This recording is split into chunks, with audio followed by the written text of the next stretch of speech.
ride the night. Get blinded by the city light. I wish I could make it without you, my funky one.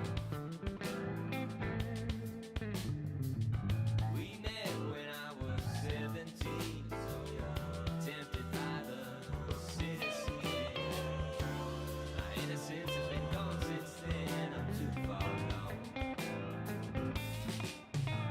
So come on, 'cause I'm gonna go down, going down to the Junkie Junction.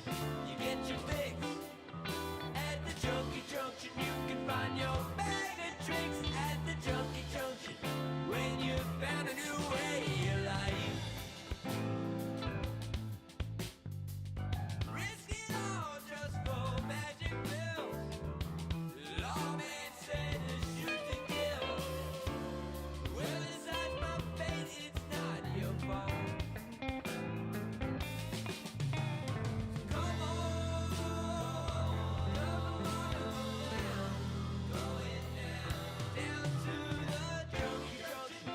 You get your fix at the Junkie Junction. You can find your bag of tricks at the Junkie Junction. When you found a new way of life.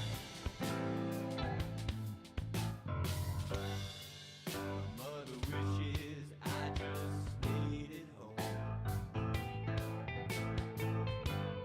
Suburban life's just not for me.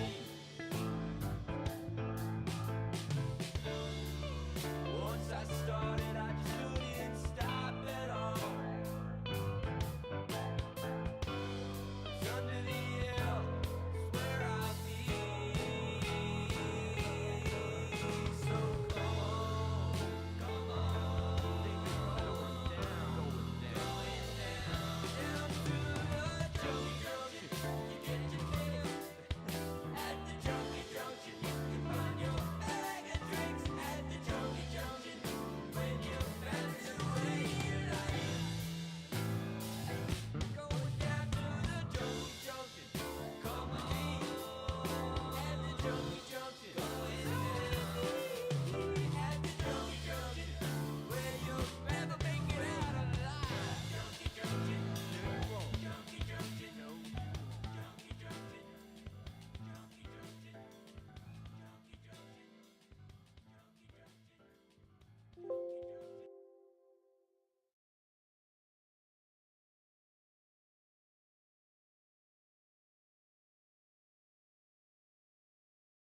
Last week. What's up, gang? Hey guys, happy Friday! We are here with our man Larry. He's in the house with us. And Struggling with technology. yes.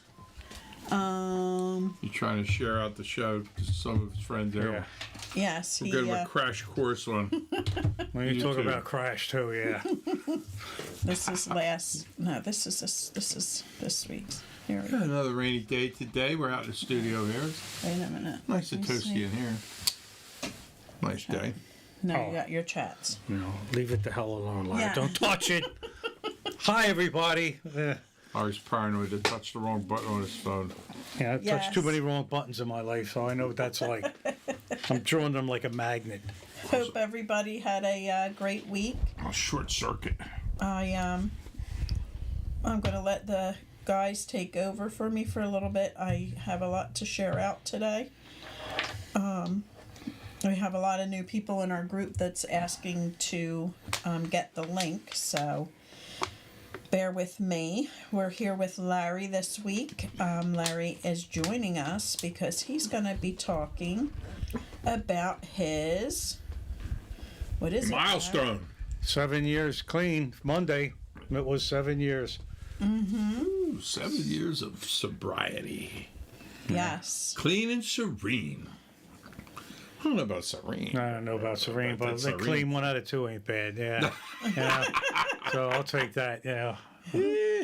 Just better be clean than serene, I guess. Yep. A lot of out there. You Yeah. just met Larry before. Larry's very helpful to our show and to our family night meeting too. He's a wealth of information. He's kind of like our poster child. Yes. I'm the comic relief, is what I am. It's hijinks. Yeah. What's the word? You used that the other night. I haven't heard that in a long time. Yeah. That's a very dated phrase. Yeah. I'm a dated person. But a Dated man. hijinks. My birth Dated certificate's in man. hieroglyphics. I mean, come on. Well, I heard it's on papyrus. Yeah. That channel too, yeah. And Larry has a 4-digit social security number. I could go all night, folks. Yeah. Oh, yes, he could. All right, I got the viewership's coming up there. I'm looking at the numbers rising. I'm looking to see if Larry's We'll on. keep it a little light there until Is Larry on? we get a few more. Larry's viewers. never been on. No, Larry's always. What an ass I am. Yeah. Larry's But, usually our first one on, so I was looking. So how's everybody doing tonight? Has anybody got any topic they want to cover tonight? Larry's going to give his spiel Yeah. about a few things. He's got his notes out here. Well, talk about a little bit about my journey. His So cliff notes. yeah, I have. There's stuff. There are things that I picked up and things that I remember and have from day one in rehab. And should I get started, or do you have anything else you guys want to? I just want to put out there, this is our recovery chat. This is a place that you can come and chat with us about recovery, about, hey Barb, about if you're active, you're looking for help. Family, it doesn't matter. We're family support. We're people that are struggling support. We are people that, are in recovery support. We're just here and we're just sharing our experience with, that we've been through and sharing that with you. If you have any questions or concerns or you're struggling and would like to, pop into the chats. If you have that ability, please do so. We'll be happy to share our experience, share our suggestions, and they're simply suggestions. We're not telling you what to do, when to do it, how to do it. Everybody's path is unique. Yes. All we do, we try to give you a couple pointers on things we know have worked. And like Lori says, you take what you think you can use, and what you can't use, you can just leave behind. Exactly. And that's important that you have that support. And this is a place where you can find it. If you have a question or a concern, or you need to ask anything, you can give us a call in the call-in line, 267-737-8031.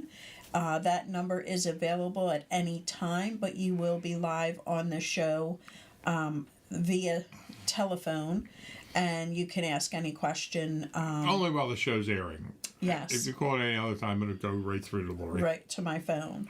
So if I don't answer, call back, because somebody might have already called in, or if the show's not airing, then I might be on the phone with somebody and I'll call you right back. Just leave a message. I ordered a pizza or something. Yes. All my grandchildren need is pizza. So, with all that being said, this is strictly a support group. We are not doctors. We don't pretend to be doctors. We're just here to lend an ear. Hello, Margie. That is it.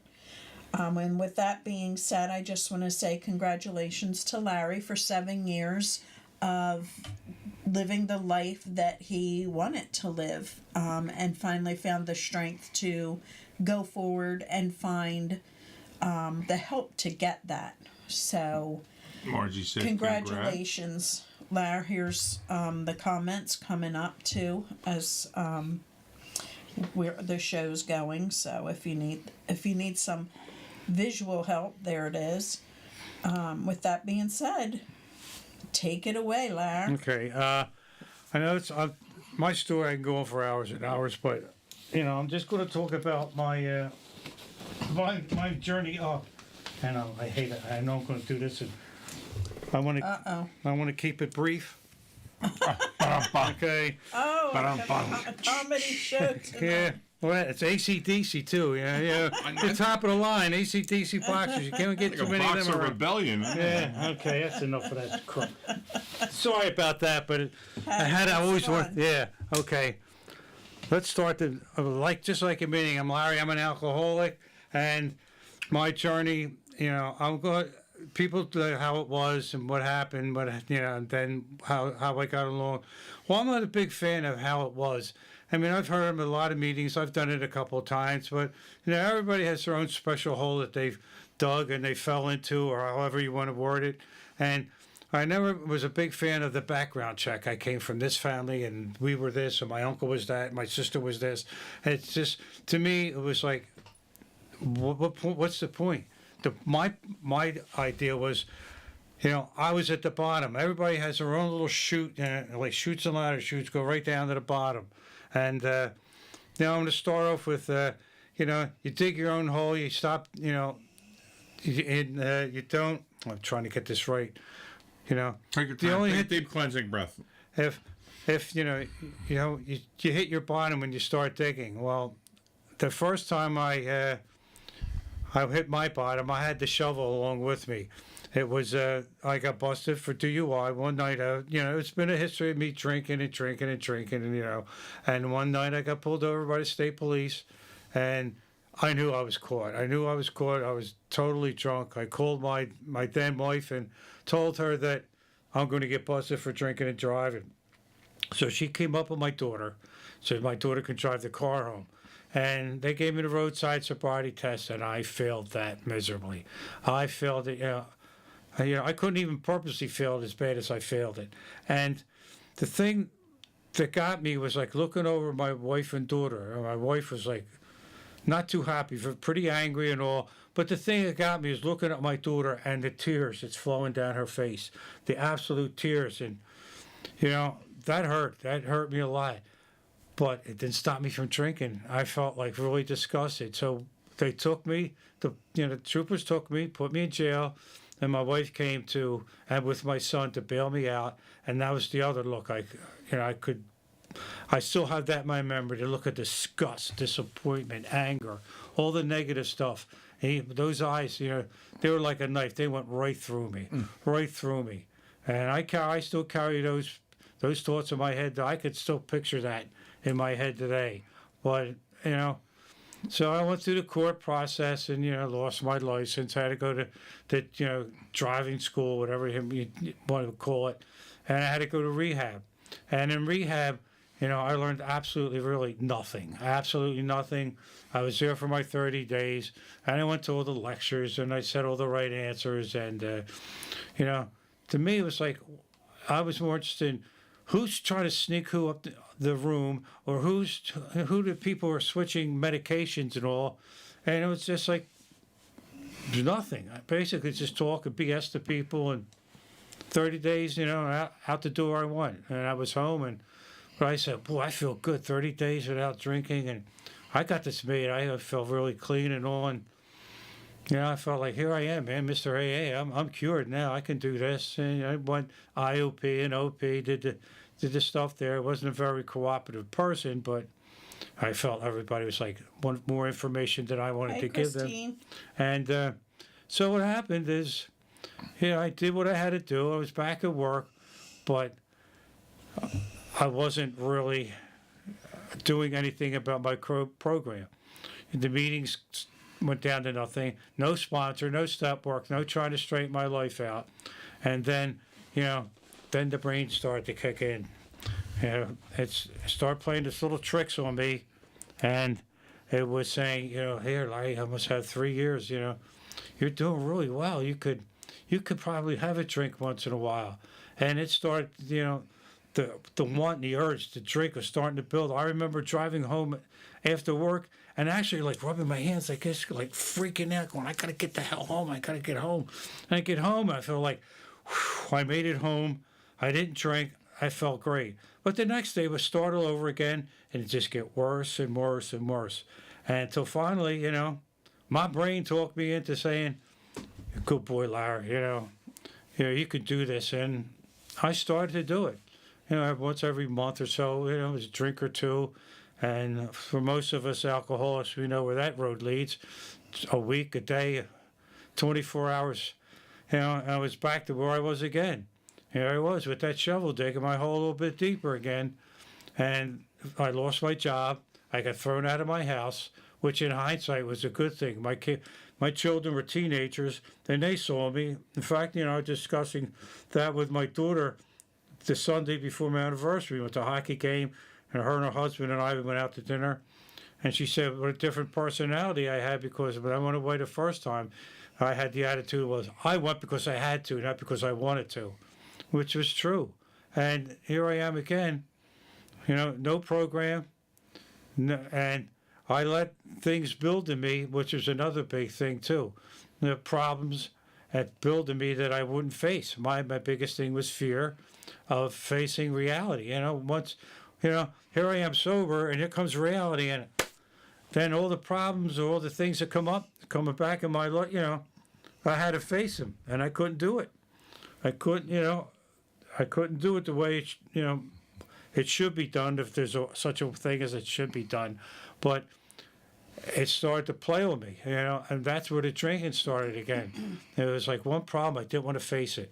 And it would just build and build till my head was so full of things that, you know, they were overwhelming me. So what did I do? You know, I escaped. I tried to escape through the bottle, through alcohol. Pop the can, open the bottle, and, you know, and that's all well and good for a few hours, a day.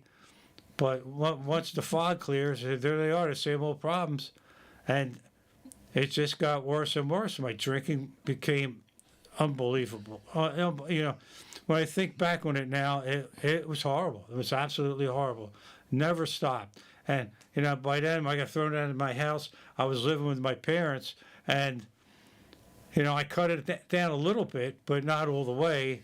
And eventually, you know, as my parents, you know, passed away, that was it for me. That was the floodgates opened then. I was at a house by myself, nobody to take, you know, nobody to watch over me, nobody, you know, nobody looking over me, and I just dove right into that alcohol. I dove deep, and it just wouldn't stop. It wouldn't stop, and I'd be working jobs, an odd job here, an odd job there, until my cousin got me a job working at dealerships, of all things, driving again, picking up cars in different states and all. And even then, I wouldn't drink during work, but even that crept in. It was at the point where I'll drink, but I won't, you know, I'll leave a couple in the cooler in my car, so after work, you know, while the car's warming up, I'll have a couple. You know, it could be July, 100 degrees out, car warming up. No, it's just another excuse to drink. Then it got to the point where if I had two in my car, I would drink one at the lot and then drink another on the way home, so I had something in me so I could stop before I went home and pick more up. It was just hell.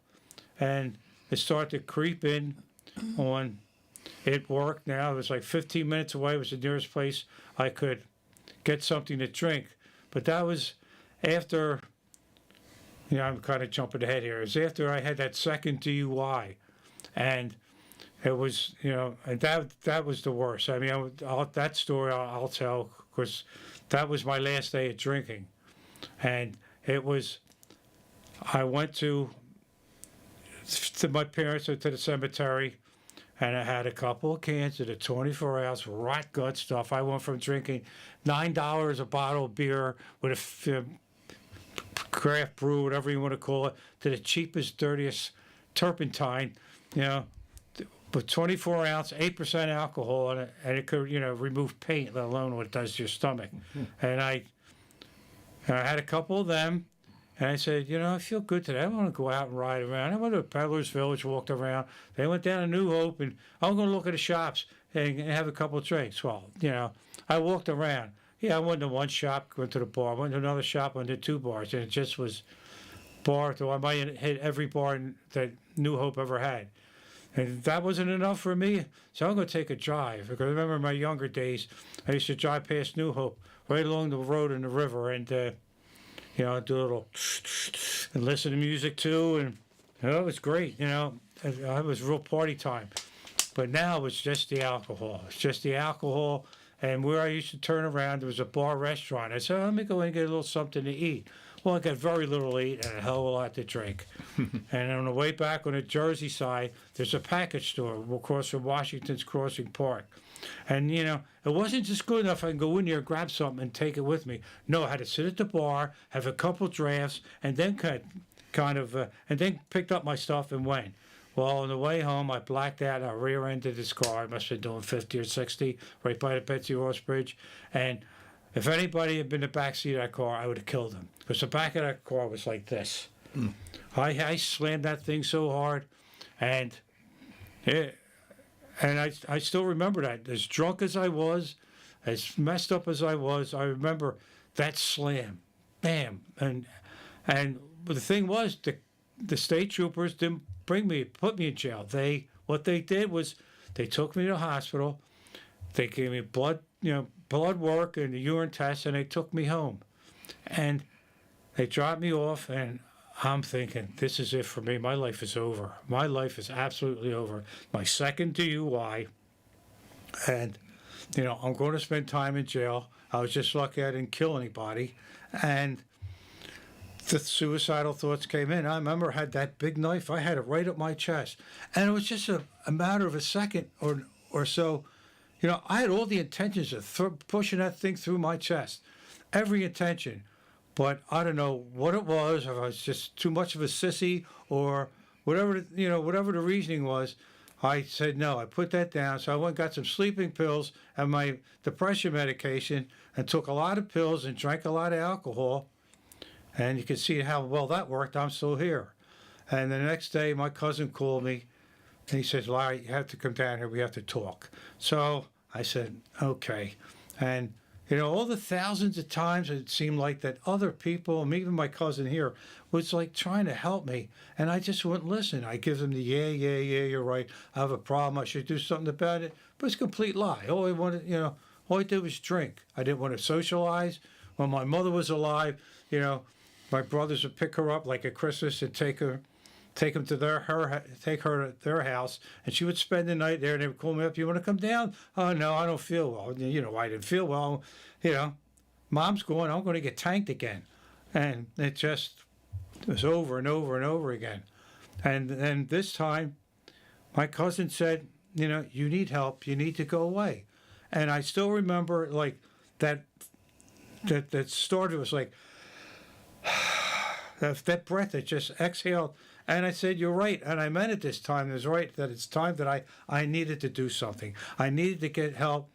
And so that next day, you know, through pulling some strings or whatever, I don't know how he did it, but I was in living grid. And here I am going, well, here I am in rehab again. What's going to happen now? The same thing, same old thing again? Sort of in. Keep going. And what happened was, you know, one of the lectures, you know, all of a sudden it's like something clicked to me. It wasn't like what you see is what you get. It's like, oh, these people are, you know, not only are they trying to help me, but they're trying to give me a basis to start thinking for myself that like what you see on there, you know, they might be talking about one thing, but there's like a hidden message there that I never got. It's like, oh, the answer's A, but there's something behind A. There's a little message there that you didn't pick up on, just like a trick question. And, excuse me. And then I realized, and that's when I really started my program. And I was journaling every day.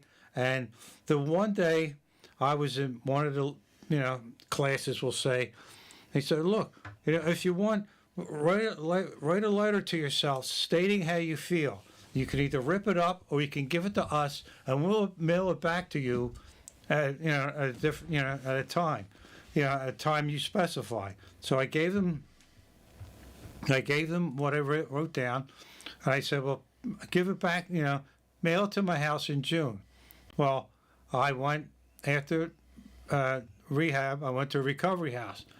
Best thing I ever did too, because not only was, you know, the oh God, I don't know what the hell's the matter with me. You were playing with the cat. Larry's allergic to cats, and he was playing with the cat. So, he's not getting emotional on us. He's having an allergy attack.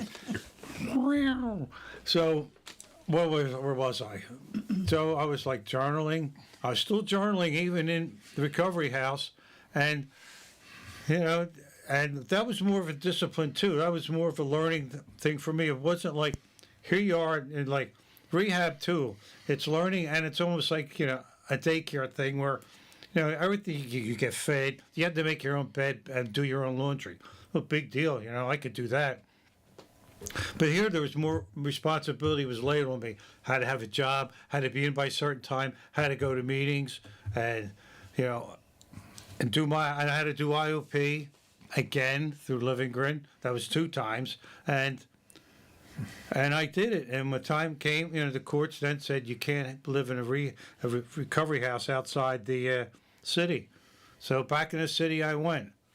That's when I found out I had the warrant for my arrest, and so I turned myself in on a Friday, which was not the smartest thing. I figured I'll go in and get bailed out. Well, I spent all weekend in custody. First the night in a roundhouse. So very, very nice. It was very scenic.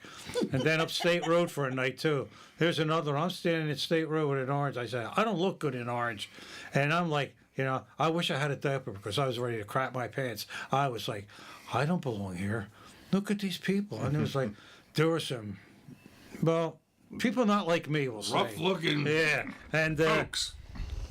And Not that you're judging at all. no, not that I'm judging. I'm just stating the facts, Yeah, I'm not judging. I'm just stating the facts, And also, Living Hopeful does not promote the use of the word sissy that Larry used earlier. But just And well, I'm using sissy as opposed to a few other things I could have used. like that thing you're allergic to? Anyway. And I was saying, like, okay, so you can bail yourself out or call somebody to come and get you. I said, good, give me my phone. No, we can't give you a phone.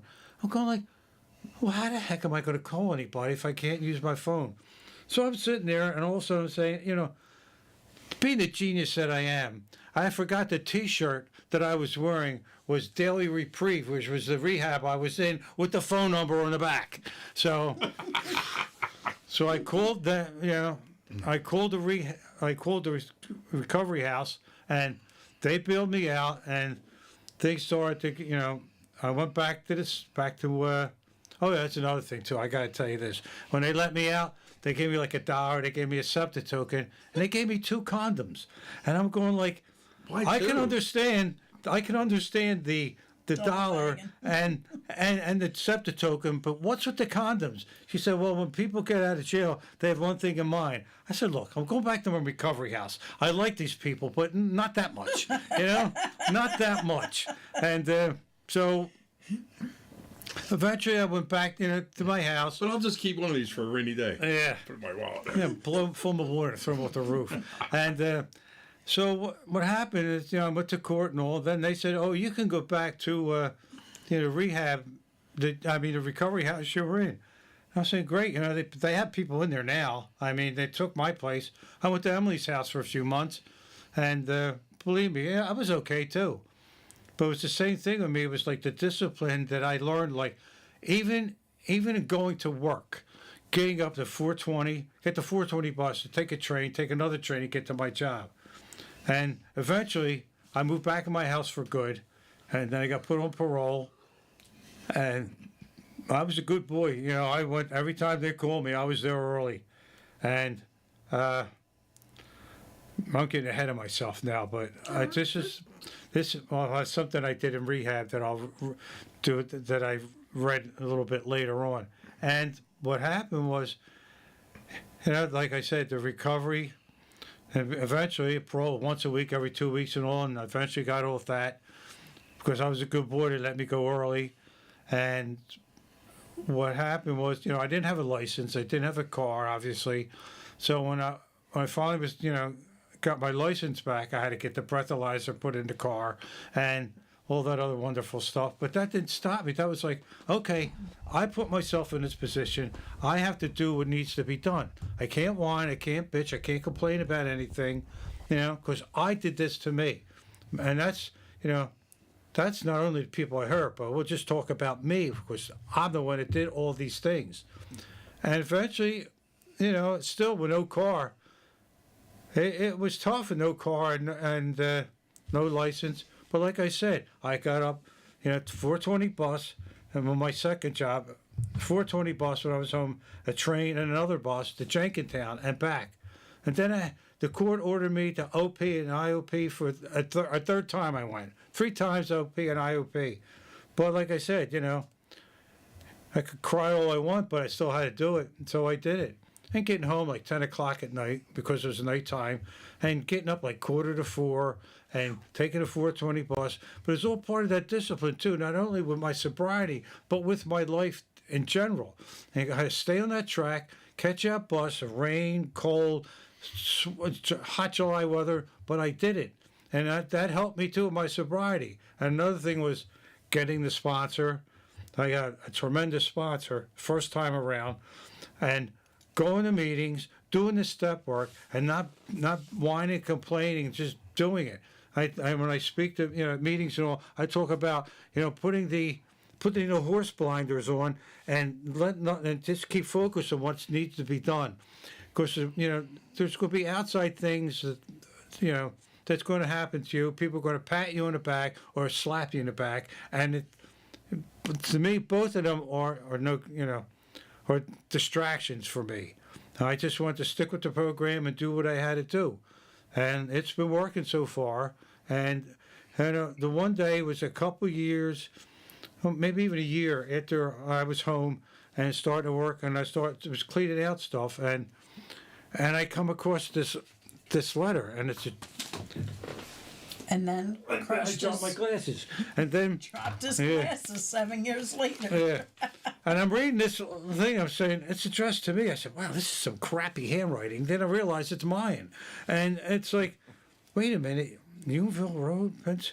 I said this was the letter that I had written to myself that I never read till a year or 2 years later. I know time flies when you're having sobriety. So, and I said, well, I opened it up and I read it, and I can still remember. This is Larry. I fell off the wagon again, got in a lot of trouble, and lost my job. Why do I never learn? I waited till I was in too deep before I try to correct things, and when I do, they're only temporary. Once the dust is settled, I go back to the same bad habits again till I mess up again.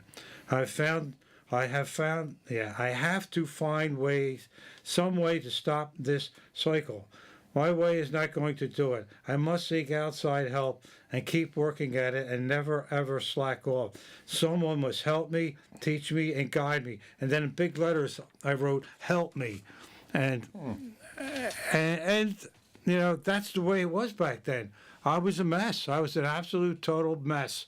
And I knew it. And I started, I had to do something about it.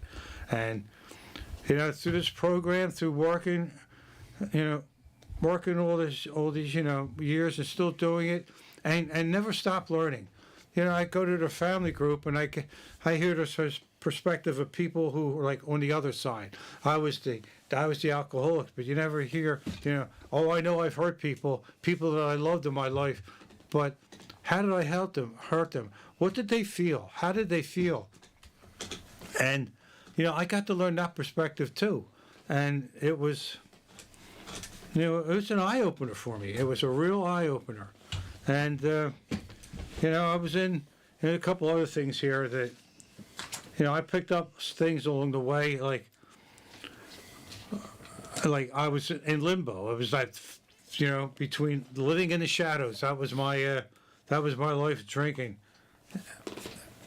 And talk about, take what life gives you. That was another thing. When I had those problems, I couldn't face reality. I couldn't face life. And I actually got this from a show. A person who was an alcoholic and a trumpet player, and he could only play well when he was drinking.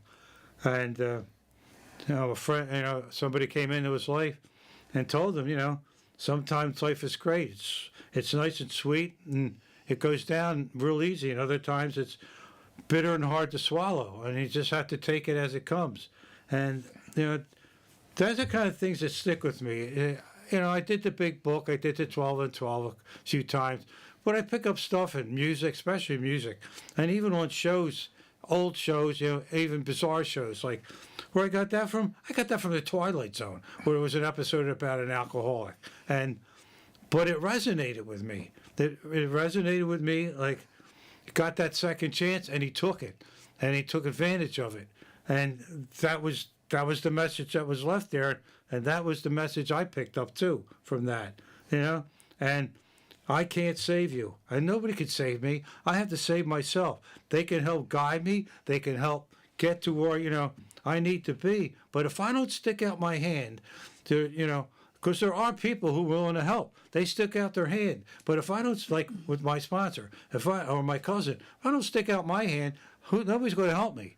And, you know, the other hand slipped into mine, and I gripped that tight, and I you know, went with it, you know, full throttle, you know, 100% in with it. But I don't forget too how that happened to me. And there's a couple lines in the song too. It says, "Save yourself, but don't abandon your brothers and sisters." And that's another thing that, you know. And later on in that same video, there's a few school children in the church singing, Will you save my life or save goodbye, or say goodbye? And it's like, well, there it is there. Somebody helped me. So when they reached out their hand, so I got to remember to, like, stick out this hand too, because somebody might slip theirs into mine and need to get pulled up like somebody helped me. I can't ignore that. I had to give back, and I said, oh, you know, the best way to keep it is to give it away. And all those other sayings in the beginning, I thought, you know, it works if you work it. I said, oh, brother, you know, who come up with this crap? But now it's like, oh, hey, they're right. Think, you know. And so, you know, it's a thing where, you know, I have to pay back. I got to the good place, the really good place I'm in now because of other people. But first it started with me reaching out.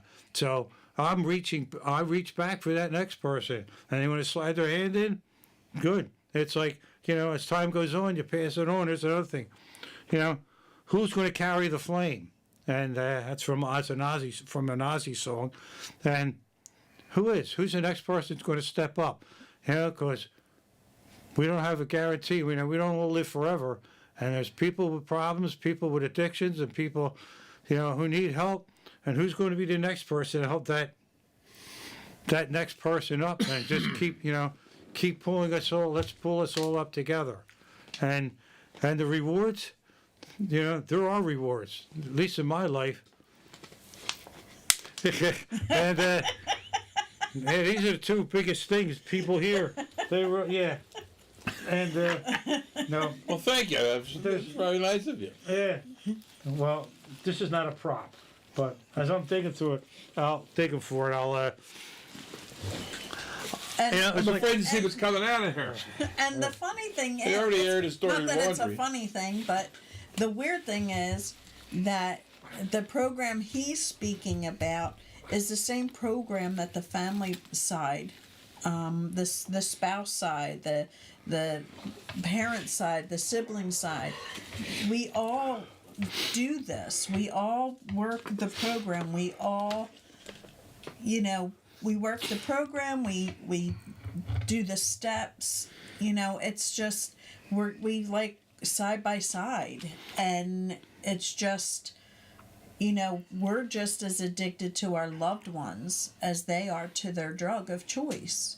And that is the most bizarre thing, because we can do the same, we can live in the same mannerisms as those that are struggling. And, you know, those that are struggling don't understand that. Okay, now, you know, like, you know, when you have like the anniversary I spoke today, they give you a card, congratulations, and all this.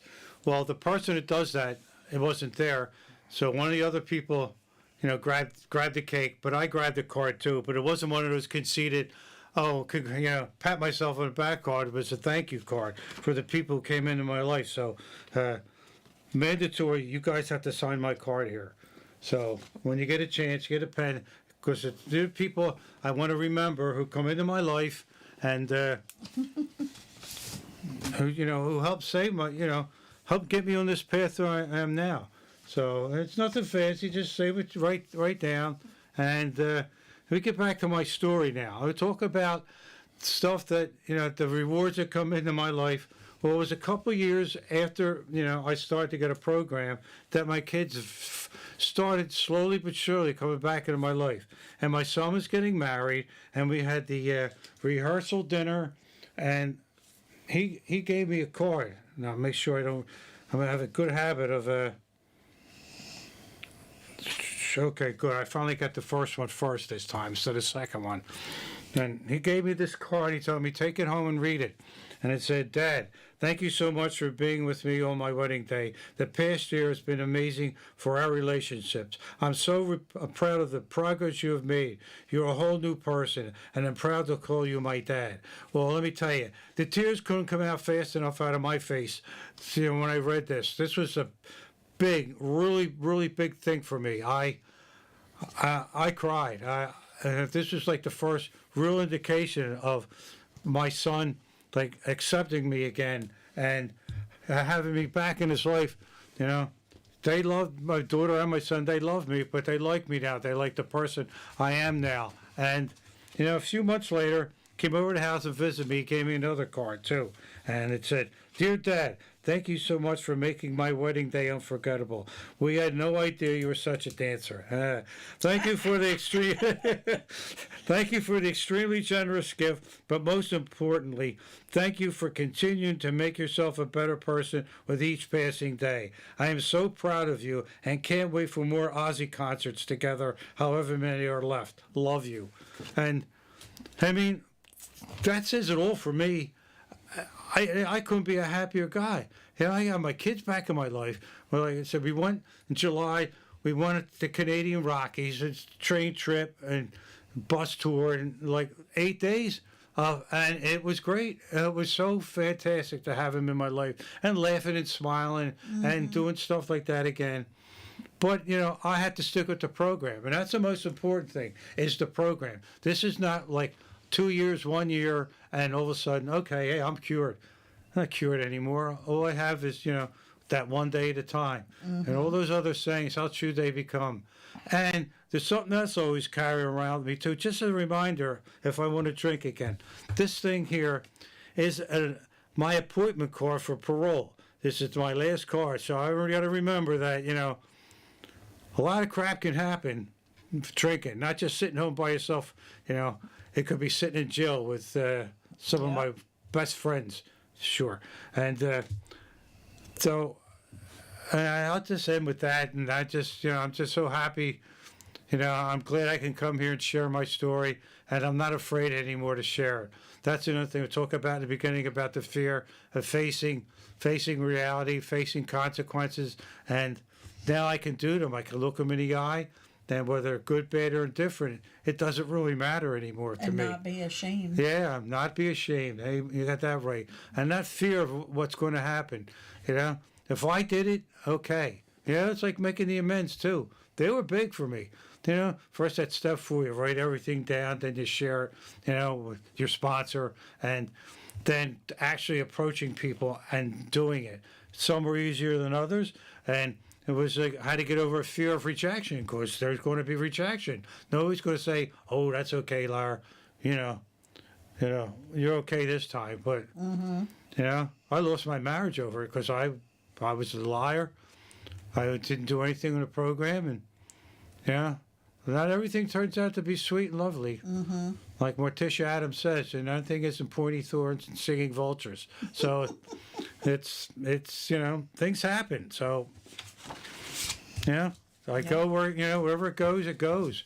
As long as I keep my end of the, there we go again. My end of the street clean. God, I hate that. But it's how true. What? The slogans are what Thank you. keeps us, stable, and what keeps us, focused and it really does. on track. Like, I mean, everybody thinks they're corny in the beginning. I did. Oh my gosh, I thought they were like And ridiculous. but now you live by them, and they're awesome. And Bart and I says, "Thank happen- you, Larry. I can relate." And I happen to really like Recovery Works if you work it. Yeah, you got that. And it does. That's one of But my you got to work the favorites. program. Yeah. Hey, Dee in Vancouver, you there? Just give me a heads up. Oh, and swerving. Look. I went fishing today.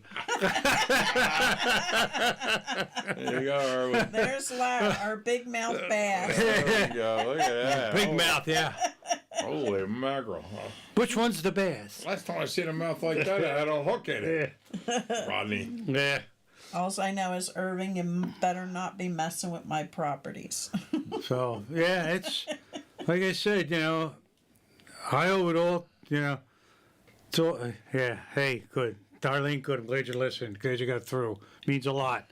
And, you know, working that program, I had to be honest with, you know, that's what the thing is. I had to be really honest with myself.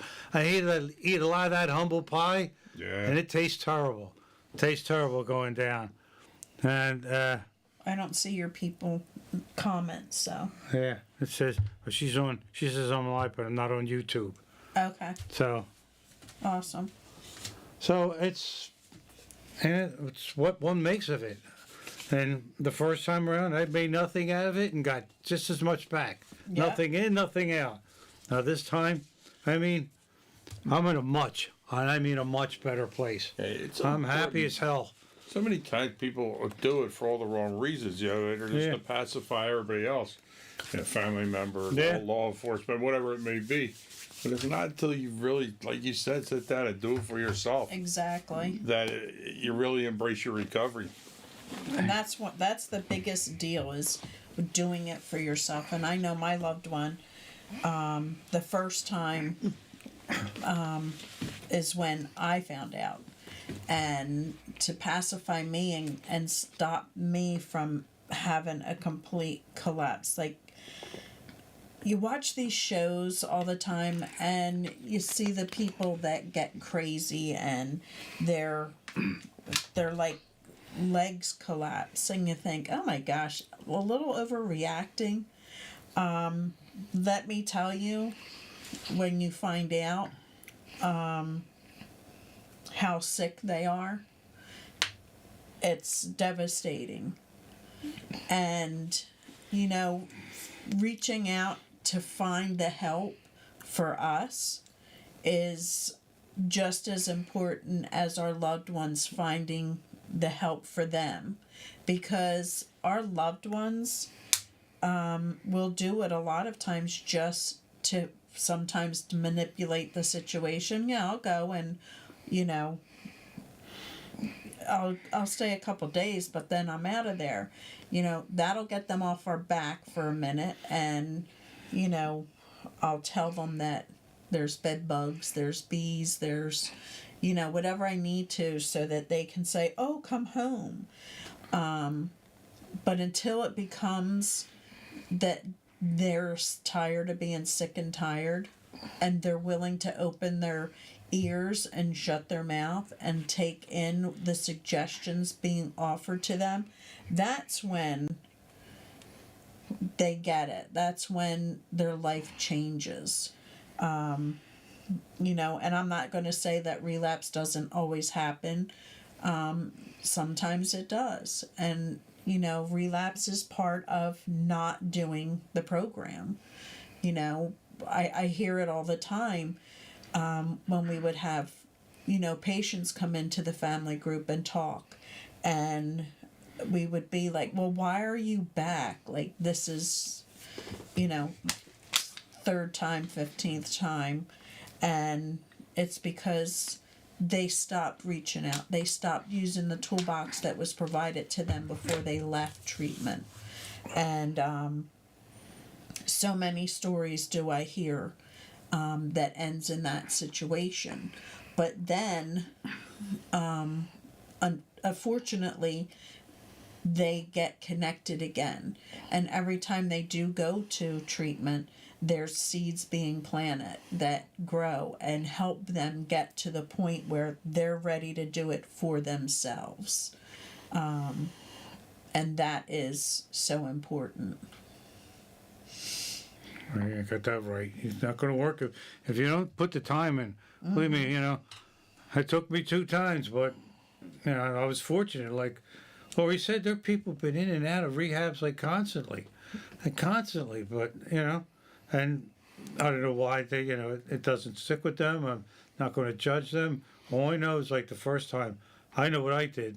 I did nothing. And that's what got me back in there a second time. Right. And this time around, I said, well, you know, I know what the first time did. You know, I could look at that past history. I don't have to rewind the tape again. And now I am where I am now. You know, hey, things happen, and you know, things aren't always great, but they're pretty damn good now compared to 7 years ago. Sitting on my sofa with me and a bottle, going one extreme to the other. Boo hoo for me. I hate me. I hate the world. And you know, every kind of emotion, one end of the spectrum to the other. And what good did it do? Did nothing. Did nothing. You know, had to face it. You know, get off my ass. Do what had to be done.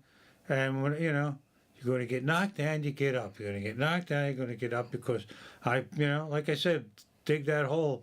You know, I had to dig it twice before I finally got enough. And it was that the people who helped me, especially my sponsor, and you know, he reached out that hole. He helped pull me out. Exactly. You know, he helped pull me out, and you know, helped me to realize that if I'm going to do this, you know, if I'm going to have any kind of a life again, I'm going to have to get off my rear end and start doing the work that needs to be done. Stop whining, stop complaining. Yeah, question Jay, you can ask questions, but don't be bitching about everything that happens. You know, And it's important to get,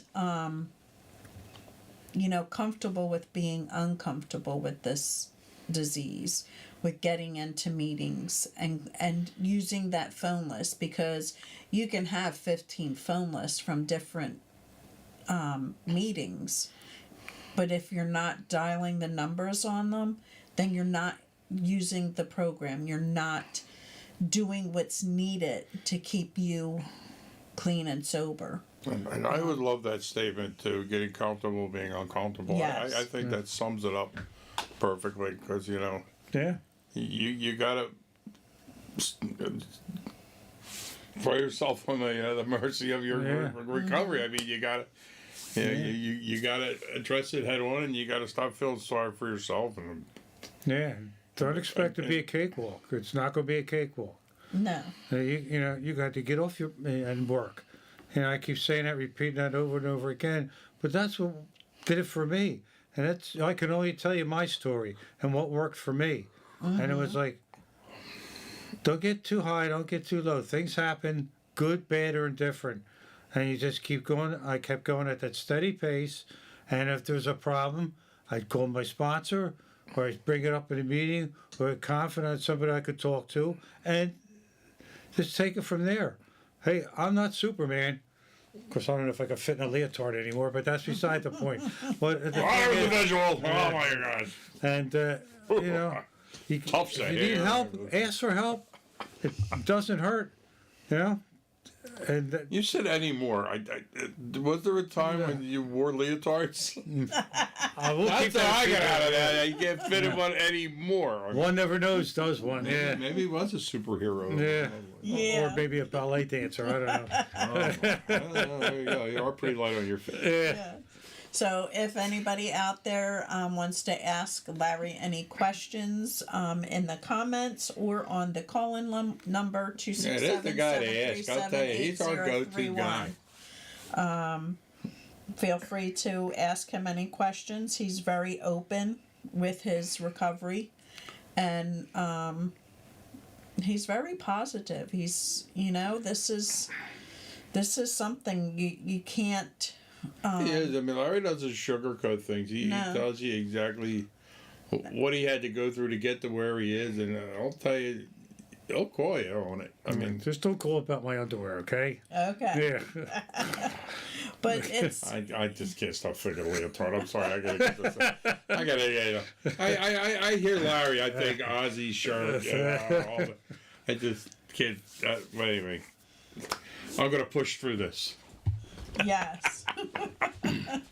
And if anybody out there is struggling, please feel free to pop in the comments if you have that capability. If not, feel free to call in on the number on the screen. If you need the number, You know. But this is let a me know. great time to call and ask Larry. I mean, you can remain anonymous. We don't know who you are. Yeah, if I'll it- probably recognize your voice, but no. It's just- but call in, ask him a question. I mean, he Ask it, he loves text to it. answer questions. He's our go-to Yeah. guy. Yes. You might not like what you hear, but you're going to hear honestly. Yep, that's for sure. And you know, his story just resonates with a lot of family members. He comes to our family meeting on Wednesdays, and a lot of family members get a great deal of help and hope, and that's Sure. that's It's so good to so hear important because Their perspective. I right, mean, living with addiction throughout years and seeing so many people losing their lives and such. Unfortunately, that is part of this disease. It is, you know, it's jail. No, it's meetings, jail, or death, or whatever Yeah. the thing is. I forget what. another one I'm saying. We get lost in Yeah. One of these days we're going to write a whole book of them so Yeah. we remember. We keep saying that. There's a whole I've list saying that of for it. like 8 years now. Yeah, but you know, there's just a lot of hope out there as long as you find the right program and you follow through with it. Again, get comfortable with being uncomfortable. And that's the same for families. Families, you got to go out there and hit some meetings and get some perspectives on things to see that there is hope out here. Yeah, Because, I mean, if you're just sitting there looking at one side of your situation, many times it's going to seem hopeless. Because you're seeing the same cycle repeat itself time and time and time again, over and over. But people do get out of it. People do get sober. They do get well. And it's doable. But you'll never see it if you don't get out and, you know, hit some meetings yourselves. You know, just like your loved ones do suffering from a substance use disorder. It's important for families to educate themselves. And I can't push that enough. I mean, it helps you to understand your loved one's addiction. I mean, it'll make things make more sense to you, why things play out the way they do. and it's so sad to see so many people come into our family group meeting all of a sudden. We're getting a lot of people over because they are open to family members seeing them in person now. So they're coming in, and the saddest part is they have seen their loved one suffering from this disease for years, for many rehabs, and never stepping out to find the support that they need. I mean, we had a couple the other nights. They feel alone in all this. They don't know where to. They have nobody to talk to about this. You can't talk to your family. You can't talk to your friends because if they don't understand addiction, you're just wasting your time. Right. And that's why it's so important to get into a good group of friendly people. I mean and you'll hear how so many of the stories sound so familiar and similar. It's uncanny how familiar and similar so many of the stories sound. And it may be a different substance, but the same story comes with it. The same losses of relationships, of homes, of The jobs. same behaviors, the same habits. It's the same pain. That's what it is. It's the same pain is. with just different, you know, substances, alcohol or drugs or you name it. You know, it's you know, like I said, I go there. I learn too. I learn their pain. You know, not just I know I hurt people, but how and what way, and you know, get in between the ears of these people and really find out what's going on. Yes. You know, and it's very educational for me too. I love it. And you know, I'm gonna, you know, I want to mention to people who are having struggles with, you know, with whatever addiction, whatever substance you have going on in your life. You know, my advice is get help. We're not on this planet for long. I mean, I had to be in my mid-60s before I sought help. And I know people now, you know, go to meetings and all who started, you know, going to AA and all in their 20s, which is great. wish I could switch my time with them. What a different life it would have been. But you know, life won't wait. That's an Ozzy song. Life won't wait for you. You could have been a rock and roll star. Yeah, I could have been a Mid lot of things. 60s. Damn, you're old. Yeah, I know. Yeah. I wish I was in my 60s now. Yeah. Yeah. Every day you waste, you're falling faster. No sleight of hand, no twist of fate, no ever after. When it's gone, it's gone. And fight to the bitter end. Life won't wait for you. Life won't wait for you, my friend. That's an Ozzy tune. And I watch that Life Won't Wait, that video. It has people in there drinking and doing the drugs, and who like says who will pass the flame. And it has people like back in the hippie days with the van with the flowers on it, up to now, you know. But they're all partying, and they're partying hard, and you see the one guy, he's like stumbling out from the party and going to the bathroom on the lot on the grass, and he's like stumbling all over the place, and it's it's stuff like that that gives me a message too. Like, man, I was there. I was there. I was that party, you know, at places where I would just go absolutely nuts, absolutely lose control, and people doing the drugs and all, and you know, and like now I realize, you know, okay, is that the life you want to die from? You know, do you want to live to do that, live to die? No, I want to live to live now. I want to enjoy what time I have on this planet, and I want to do it sober. I want to do it clean. I want to do it. Remember, you know, people say, well, what do you want people say in your tombstone? I mean, my sponsor used to say it a lot, and at first it was like, the hell do I care? I'll be dead. But you know, it's now I think about it. You know, I don't need any spectacular things written about me and all. It's just, hey, he was a nice guy. He was okay. You know, like Carlin said, man, I just want to be a cool guy. It's all to remember as I'm a cool guy. I'm a straight guy. You know, And just a cool guy that like leotards. Yeah. Jealous. But it's funny just how much alcohol, especially, is so glorified now. Like, Yeah. like we're just laughing. We're killing time before the show. Larry got here early. We had a bite to eat, and we were watching Shark Tank. And one comes on, these two women that started a business having home bartending parties. I'm like, boy, this is a great shit. Come on. As we're sitting there going, Yep, not like inspiration. and it's like, you know, any other time probably wouldn't even dawn on me, but it just feels like how it's so glorified. I mean, drugs and alcohol anymore. You know what I mean? It's like, No, go to any concert, go to any, like I was at the hockey game Sunday. I mean, every other stand's got beer, got people walk up and down the aisles with beer, they have mixed drinks and all. It's like, God, you know, you can't take two steps without it. Not that it was ever, you know, I remember way back when, you know, they had the places where you buy something to eat, and they would have the beer there. Now it's like, in between the stands is a beer stand. They were, you know, and people yeah. up and down the aisle. And on television too, my God. Yeah. and like in Pennsylvania, we have like these archaic liquor laws, which they're finally lighting up on. Like, you got to buy your liquor in a liquor store and your beer in a beer store. Then delis started carrying. Now the supermarkets got beer and wine and all. Now it's becoming like all the other states, and it's really Right. odd for us because we're not used to that. Yeah. They were like, holy shit, this is like out of control. Where a lot of people laughing. It's always been like that where we're from. I remember my sister and brother-in-law coming out, and I was like, well, if you want beer, we got to get it now. Well, we'll just get it tomorrow. I'm like, no, Sunday they don't sell beer on Sunday. What? They were just like, what do you mean? But in California, you can go to, well, they don't have Wawa, but you can go to 7-Eleven and get beer or hard liquor or wine.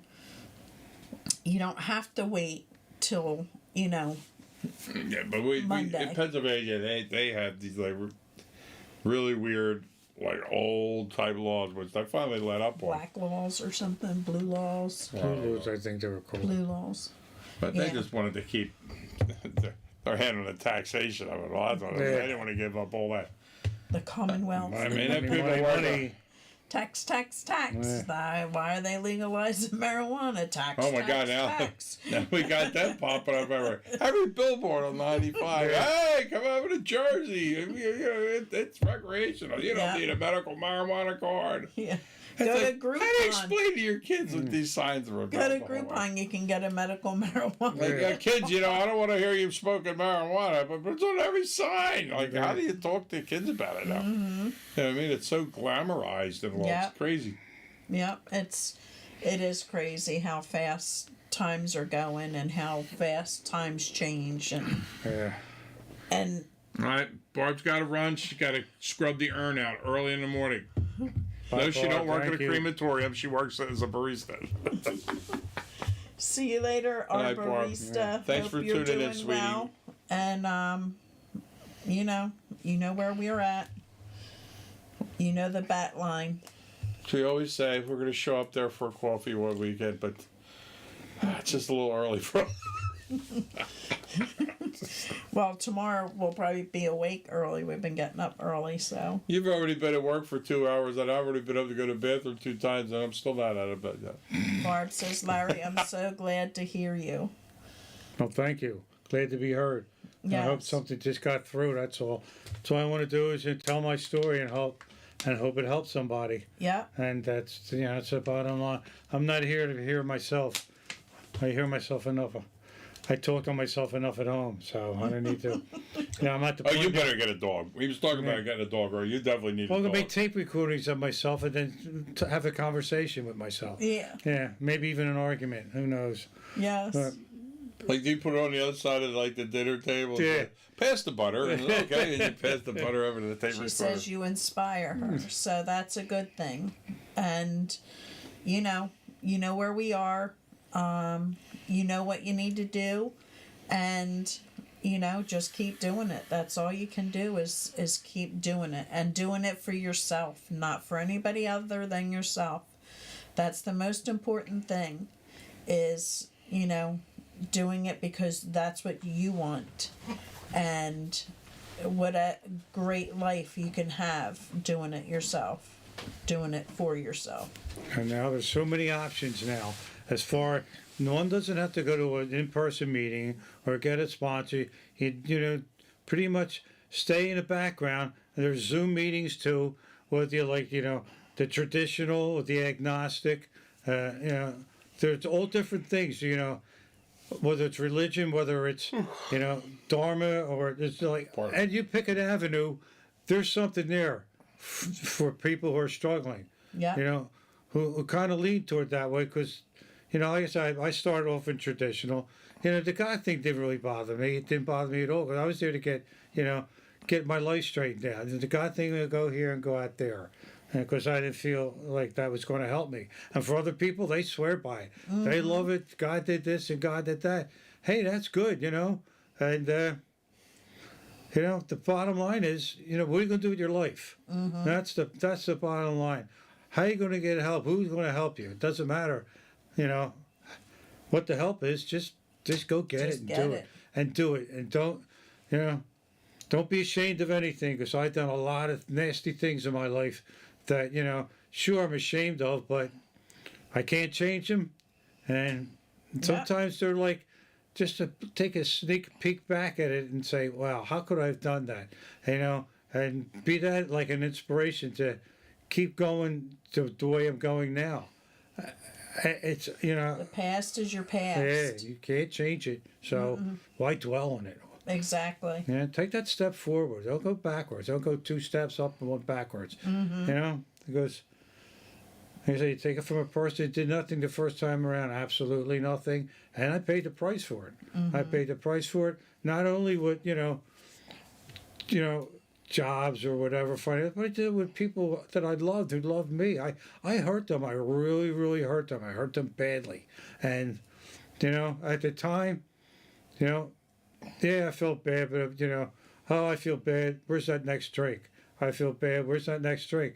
And it wasn't me. It wasn't me. I wasn't sincere about anything until I sobered up. Because you were only hurting yourself and nobody else. Yeah, This was your Yeah. this was so your many choices. People give up on themselves, like Yeah. You can't. There's a perfect example. You might have burned a lot of bridges behind you, but you know, in time, you do things right. Them bridges can be reconstructed. Yep. They really can, and there's proof of it. You know, like our friend John would say, it takes time. Things I must earn, and that's Yeah, a you great got to earn thing. it. Yeah, It's a absolutely. great acronym, you know, and it's true. It's not hopeless. No. It is hope, but you got to show people signs that you're truly, you know, on the right path and you're doing the work, and You're in it to you win will it. be rewarded for that. I mean, you know, Yeah. as corny as it sounds, I mean, You'll feel good about yourself. You Yeah. will. I feel good about myself. It's not a conceit thing or anything like that. I did the work that needed to be done, and it's just cold matter of fact. Like my sponsor, he was never too high, never too low, just straight on, just straight on. And if I had said something or thought something, you know, he might not have agreed with. You know, he wouldn't say you're wrong or this or that. Well, he would say, well, how about this or how about thinking like this? And I was like, oh yeah, the bat phone. behind your thing. Yeah, I just need to find the thing. There he is. Hold on, caller. We're working on it. Our engineer stepped out. Hello, caller. Hello. Larry! Hey, Congratulations. That's a hell of an honor to do to get 7 years. well, thank you. I just want to say thank you for, I don't always get to tune in, but it's always a pleasure hearing you speak because you have so much knowledge and it's just refreshing to hear somebody like,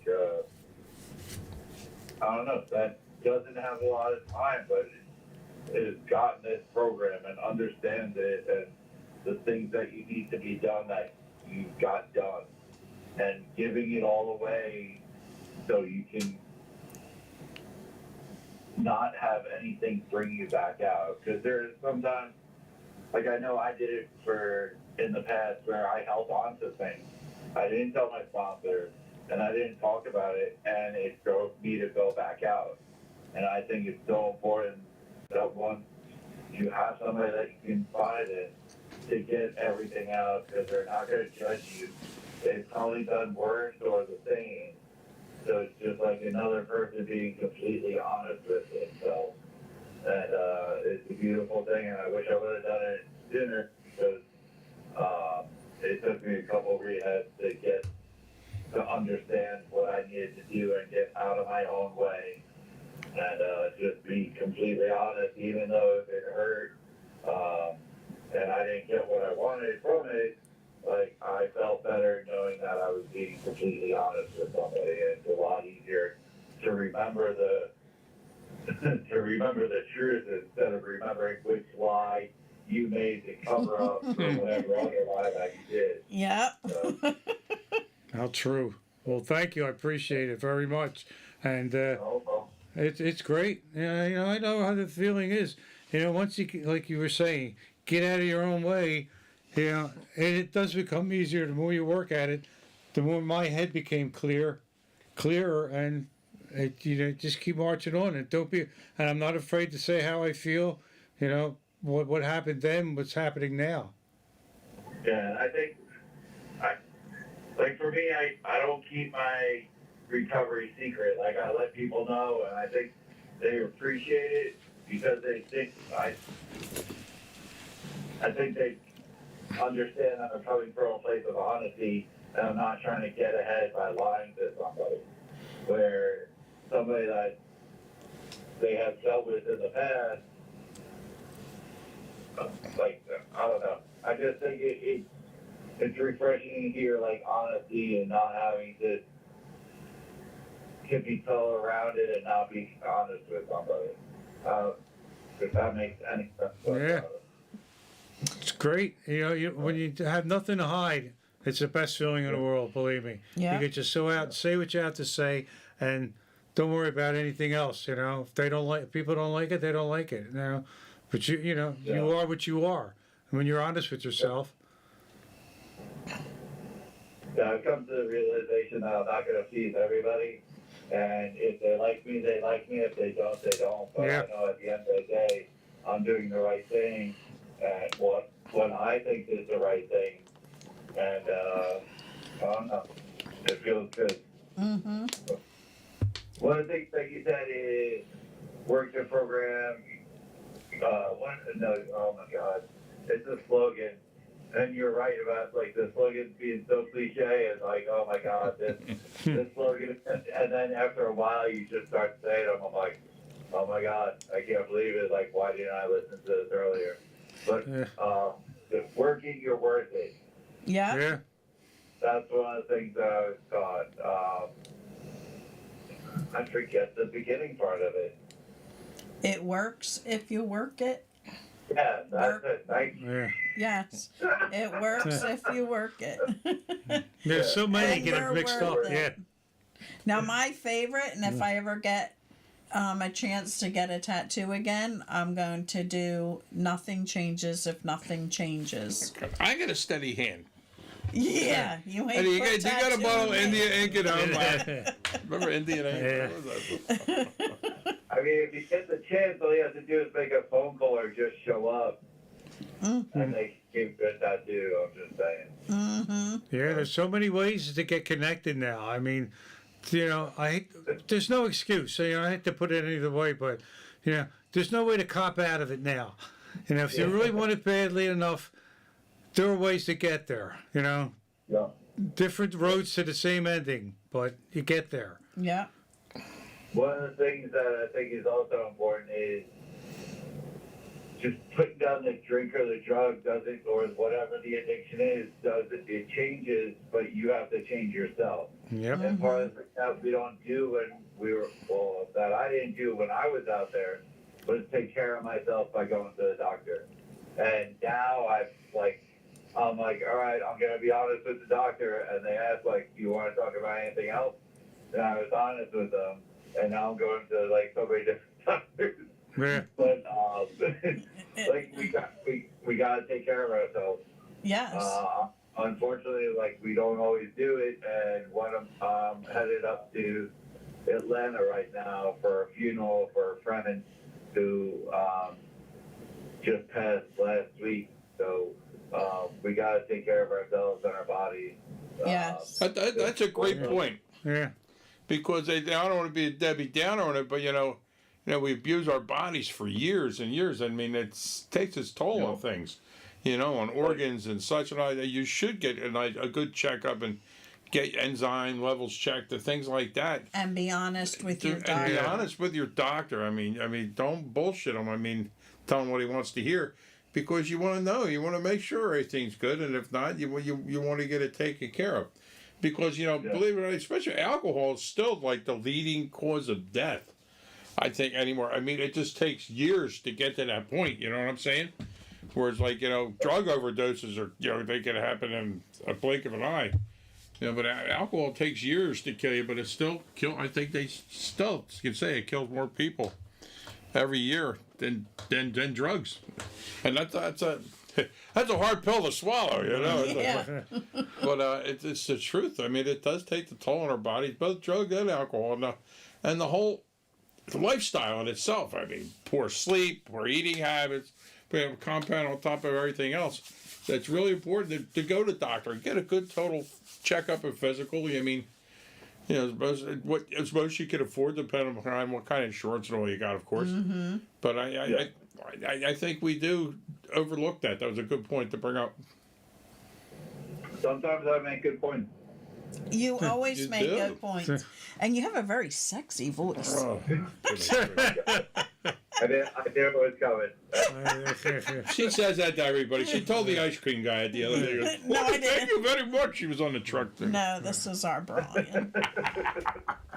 That I love to listen to, you know, you sharing your experiences, because you have a lot to say to help people. So I appreciate it when you call in, and I Just appreciate worries us your- when you're driving and calling in. You're not driving now, are you?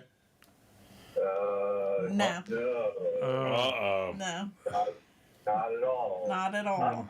Yeah. Hands free. Hands-free. Okay, we were cool then. I'm using my knees. I remember that. I could steer with my leg in my truck and eat a big sandwich and a 40 So you're holding your phone with your knees? all at the same time Yeah. and steer with my leg. Done that, been there. Flip off the other and flip off somebody with your both fingers. Yes. There you go. Exactly. That was the beginning of multitasking. Now that was before that phrase was even available. Yes. I carry it. I need to carry a stress ball with me, but I don't. So one thing I've learned with driving a company car is if I give the finger on the opposite side of my body next to my leg, they can't see it. but it makes Exactly. me feel better. There you And go. it won't give me shot. So. I want to get a little radio controlled like neon light. Yeah, that's all you need. Well, thank you guys for doing what you do. I appreciate it, and I love listening to y'all. Love We you, Brian. appreciate Yeah, you thanks for tuning calling. in. Appreciate it. Don't be a stranger. Yes, great and to I'm hear from sorry you. to hear about the loss of your friend. Thank you. I appreciate it. And you know where we're at. Especially on Friday nights. Pennsylvania. Connecticut also has blue laws, by the way. Do they? Yeah, Wow. yeah, they have a blue law. You can't buy alcohol before noon on Sunday. On Sunday, Before noon. Yeah, before noon. but Florida doesn't care, No. Yeah. like, at all about like anything. Much of anything. Yeah. I remember growing up, you couldn't even go to department stores on Sunday On and stuff. Sundays. The blue laws. Yeah. I mean, everything was closed. You couldn't. I think I went to the shore one time and I forgot my sunscreen. And I said, "Oh, I have to go get sun." No, you can't get sunscreen. I'm like, "What? You gotta be kidding me!" No, we can't even go buy anything. We can't buy souvenirs or nothing. Like that was so bizarre for me. I was like, Well, thank God for Walmart. They're even open on Christmas Day. I mean, No, not anymore. No. They're closed. "No, they stopped that."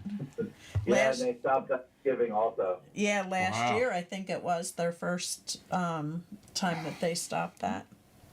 taking some backlash. Yeah. Shame for the looters. Y'all have a good night. You too, and be Yeah. careful. Be safe. I'd be safe out there. Call again. All right. Love you, Bri. See ya, buddy. Love y'all. See ya.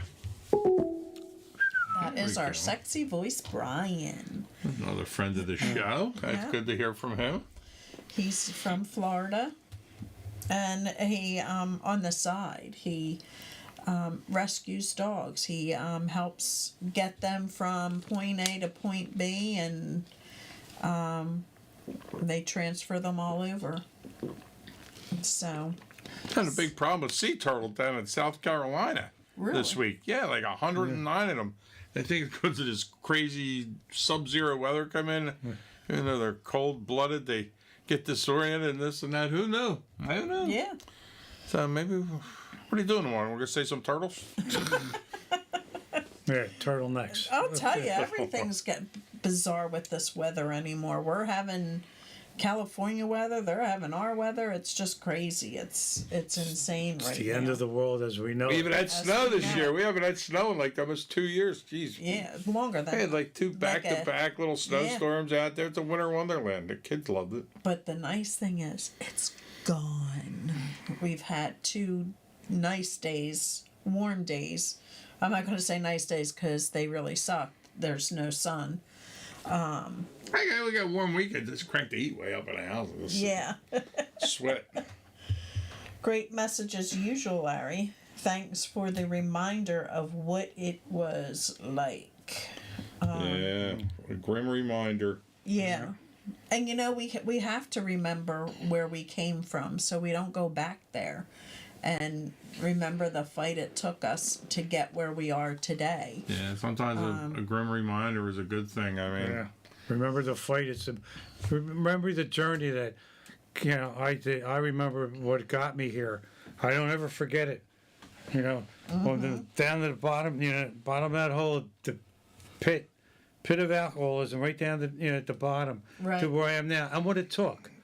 And you know, taking magical powers, it took me to get started, and who I brought into my life to help me. Right. If I couldn't do it alone, I knew I had to do it. You know, like the choices you make, what kind of choice you're going to make. So Even our Barb, like, she just fought it and fought it and fought it. She was here every day, but fought it with every ounce of her being. And, you know, when the more she would come on the show, the more she would share with us, and the more I knew that, nope, she's not ready until she gets Vegas out of her, you know, under her belt, and that's when she's going to take it serious. And she did. And I'm so grateful to see her doing well, and, you know, hoping she stays where she is. And, you know, in the beginning we were, you know, being gentle and trying to help her to, you know, see that it's up to her to do this. And then not taking the suggestions that were being offered to her for so long, we just started like, listen, you're not ready. Like, get a grip. You're not ready. And we're here for you when you are ready. And here's people reaching out to you to take you to meetings, but you're not ready. And sometimes we weren't really nice, you know?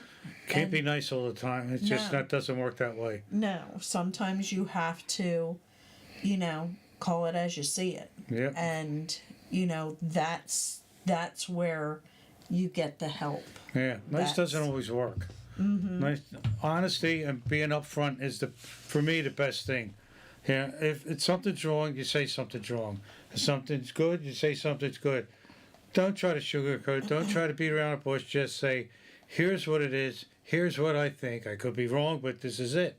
You know, and that's the bottom line of that too. No flowery or no anger. No one extreme or the other. Just like I was taught. Here it is. Deal with it. You know, and Yeah, sometimes we're just so worried about, you know, hurting somebody's feelings or maybe driving them over the edge if we're too abrasive or not Yeah. too truthful. So we end up being phonies and just telling them what they want to hear, and it's not accomplishing nothing. Right. And they're active, so, you know, get them while they're active. Show them that there's a different way. Somebody says, I think this is the third year I remember celebrating Larry's AA anniversary. I always appreciate how he manifests a good life through his positivity. Thanks for all you do for the recovery community, Larry. and right back at you. Very nice. Yeah. We do. Been I a big mean, inspiration in my I've heard life. Larry's story a few times over the years, and he always puts a twist on it, and I always, you know, find out something new, something more. Like the leotard. Yeah, or the underwear. Like I said, that and he keeps it real, man. I got one sometimes more it's coming, a too. little raw and real. I mean, Yeah. Apparently he wears boxers and leotards. And that little frill that goes around it. Do you my. wear the leotard under the boxers? Well, it depends on the weather. Or what the hell that means, I have no. I just pulled that one out of my Boxers. nose. Boxers. My boxers, yeah. Yeah. Oh, God. Oh my. Yeah, see, recovery's funny, too. I mean, Sure. once you get over the, you know. Even our family meetings, I always try to keep a little levity in it. People Yeah. like, when they're new, they're kind of looking like, you know. I say, you know, recovery doesn't have to be all doom and gloom. It You know? doesn't. Yeah. I mean, you can have some fun out of it. All it doesn't mean you're not taking it serious. Yeah. Whole But, business is. Sometimes Yes. we take ourselves too serious, and you know, it gets in your way. I mean, there's nothing wrong with having fun. Nope, not at all. You know, It's the a joy little of bit. recovery. I mean, it is. I mean, Yeah. I always bring up this story when Lori's uncle was in hospice, or Uncle Elm, and he's in hospice, and it's this whole section of this floor in the hospital is all hospice, and it's dead silent. I mean, not poor choice of words. It's very quiet. Okay, and everybody's sitting there, and everybody's hardly saying a word and all. And here's our room, man. There's like laughter and screaming and like we're just having a good old time. Yeah. And there was like one, two, three, like 5 or 6 of us in a room with him. And he was always a joker, man. He was just having a ball with us. We were like, just having fun. And like, the nurses, everything are like, look at us, like, what a bunch of morbid, weird, like we never heard so much noise coming out of a room in there. Yeah. And that's the way he would have liked it. And it made the whole family more comfortable. Yeah. And my son, he was young at the time, teaching my cousin how to make fart noises with a straw in the armpit. And they were having They still talk about that. I mean, when we have they a were family having get-together. so much fun with that. And my cousin, his daughter, could not do it to save her life. She's just, I'll never forget it. I'm getting nothing but spit under my arm. But it's like, you know, Oh my God, we had, don't be afraid of having some fun in your life Nope. either. and I Don't just take want to. yourself too serious. I just want to put this out there. February 24th, we have the Valentine's Day dance coming up. DJ Pappy P will be in the house. That's right, DJ Pappy P, where my only focus is to keep your ass on the dance floor. Here's a leotard for you. Jeez. Oh, nice. Somebody sent that. This is it says this is for Larry. Oh, my. Christmas is right around the corner. That's a hoot. He loves it. I think he's gonna go buy one. A hubby called tonight. Need one. Now, how do I order that on Amazon? One. He's gonna get one in hot pink and Oh, my goodness. and Magenta. black. Magenta. Black for his Aussie concerts. Mauve. Why didn't that have flavor mauve? I Yes. can wear it as a swimsuit, can I? Yeah. So I just got I just sold my first tickets to Twinkle Toes Larry for the Valentine's Day dance coming up February 24th, I think it is. I'm trying to find the flyer. Again, it's $40 a person. It's a sober dinner dance at Georgine's in Bristol, PA. Buffet. Buffet. There will be door prizes. There'll be raffles, and that will all go to help those that are coming out of recovery, out of treatment. February 24th at 7 p.m. till 11. It's at Georgine's in Bristol. This is our, oh my gosh, I don't even know how many dances this is now. I'm losing count. This is we've had this is our second Valentine's dance. And it's really a great time. We have a lot of fun. And Twinkle Toes here always buys the first ticket from me. We usually have like the Harvest Moon. We have the sober St. Patty's Day dance and the And Valentine's dance. Yeah. That's 3. And we didn't have the Valentine's dance last year because we couldn't get the date, so we ended up with the St. Patty's Day. But this time we're Is that back. what it was? I can't remember. Yeah, we're back to Valentine's, and So then then this would have been the 3rd one. I mean, Yes, I this is- lose track. We've been doing it a Yeah. couple of years, and yes, it's a good 'cause- time had by all. We have a good turnout. Yeah, we've had 3 Harvest Moon dance where it all started, and this is our 3rd So winter. We're up around like 9 dances. Yeah, this Yeah. is our winter dance, Valentine's dinner dance, sober dinner dance. So if you would like tickets, please reach out to me. And we had several before this became so formal too. Oh yeah, We used to have them at the senior center. yeah, I we mean, used to have them. I know. I remember doing St. Patty's Yeah. Day dance there and a couple dance. I did quite a few there. Yeah, and But now we're highfalutin. what it came down to is, you know, when we did it at the senior dance, it wasn't real big. It was just every potluck. Yeah, it's and- like a potluck dinner, You know, it was- slow cooker full of meatballs, and right. And now it's like a nice now buffet it- dinner, and yeah, now it's a really, and we get so many people, we fill the room. So if you are interested, please reach out. Oh boy, here he comes. Go ahead, just keep going. oh boy, And also our family group is back to every other Wednesday. So we just had our last meeting this past Wednesday. So in 2 weeks we'll have another one, and in between our And we had a meetings, good turnout you last can week. have the family education with Dana Cohen. So feel free to hit us up and get your tickets. And everybody have a great Friday. And It's the last time I got laid. Okay. Okay. Don.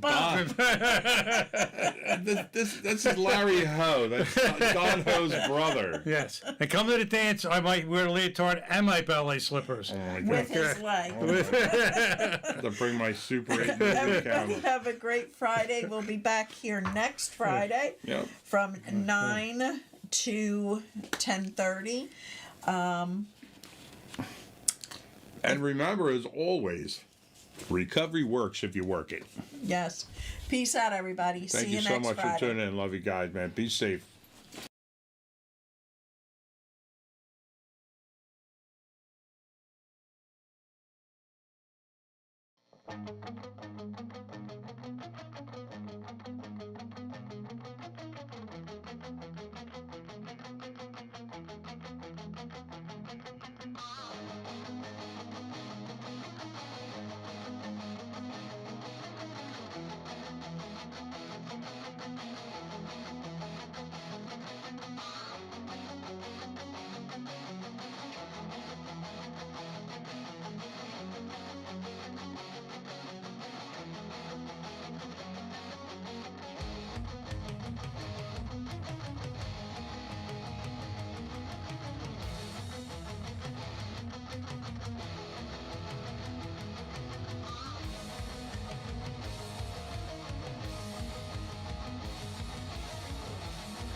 Conversations seem to die. Nostalgic thoughts of a better place in time. But I can't take you there.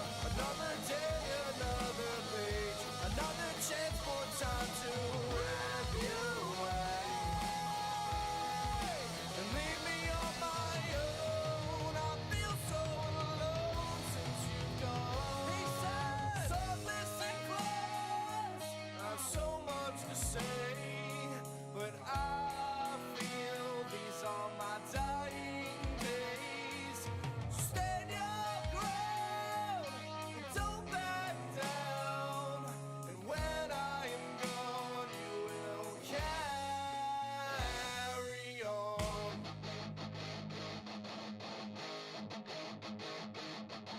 I never thought I'd see the day when I'd have to say goodbye.